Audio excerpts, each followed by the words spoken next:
Hey guys, this is Marcus with All American Health. We're a non-emergency medical transportation company in the state of Florida. We also provide digital marketing solutions for health providers in the non-emergency medical transportation arena. Also, a lot of doctors' offices we provide digital marketing services to as well.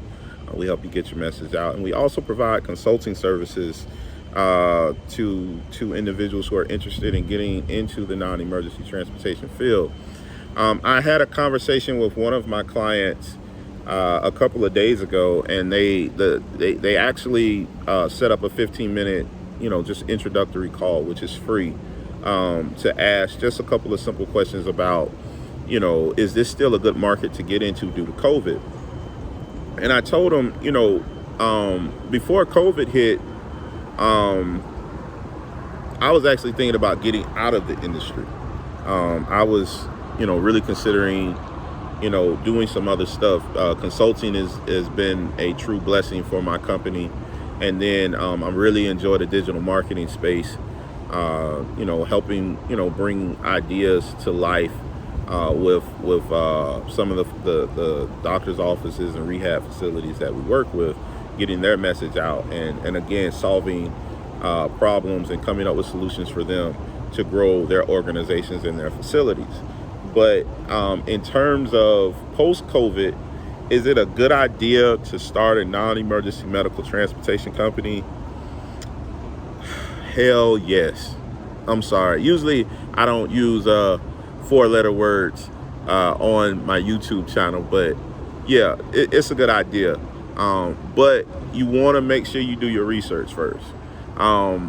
Since you're dealing with a population, 98% of your elderly population was the most vulnerable during the COVID pandemic, which continues to this day. I'm recording this in December. The new variant is Omicron. I keep saying Omarion because that's just the social media talk, but it's Omicron, if I'm correct. And so it's definitely real. It's definitely here. But what I encourage people to do is make sure that you have all of your shots, you have all of your boosters. If you're taking other medications like antivirals, you make sure you stay up on all your medications that you need to stay as healthy as possible, and then you make sure you put some steps in place to protect yourself against obtaining the COVID virus, and how to put yourself in a position that you're not putting yourself more at risk to test positive for COVID.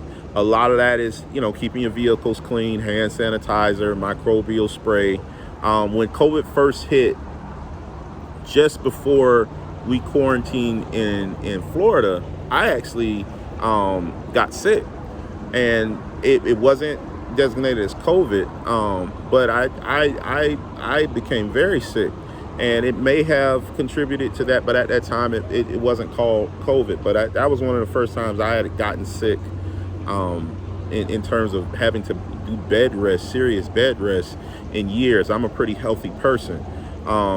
But what we did, and what that time down gave me an opportunity to do, is make better plans on how we were going to provide services. The service that we provide was considered an essential service.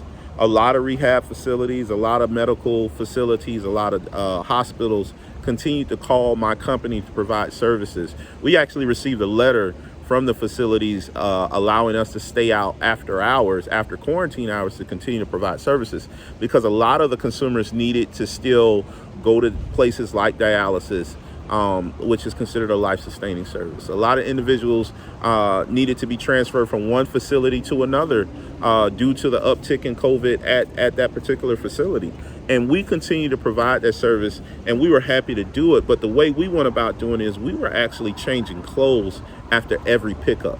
So when we would pick up a client and transfer them to, or transport them to a facility, immediately after transporting them, we were taking off all of our clothes, putting them in a bag, Ziploc in the bag. We were using the hefty Ziploc, the ones that you can pull and they close up.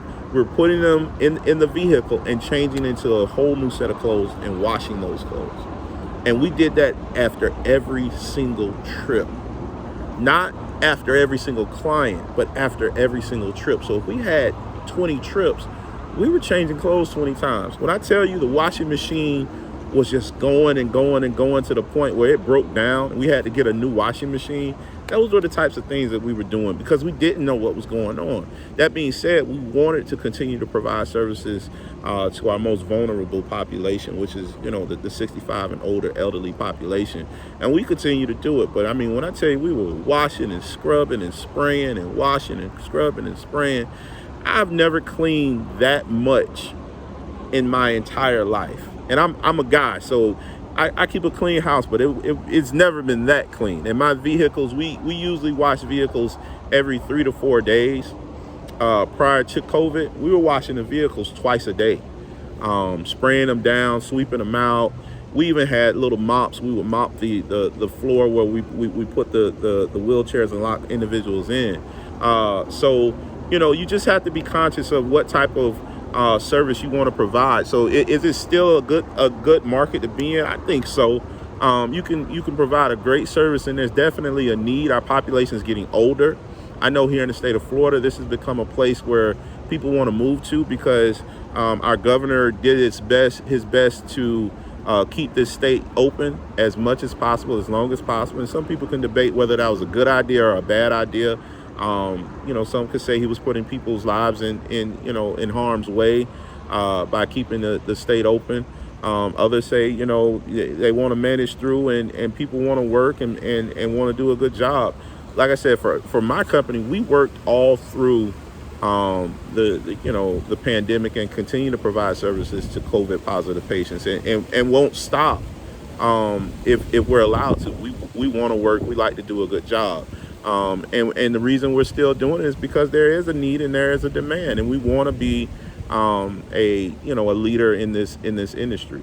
So is it still a good idea? Yeah, I think so, but you have to make sure you measure the risk. You want to do your research, make sure you're properly protecting yourself, staying healthy, and making sure your vehicles are clean and you're protecting the individuals that are riding in your vehicle at all times. Hopefully that answers that question. Bye, guys.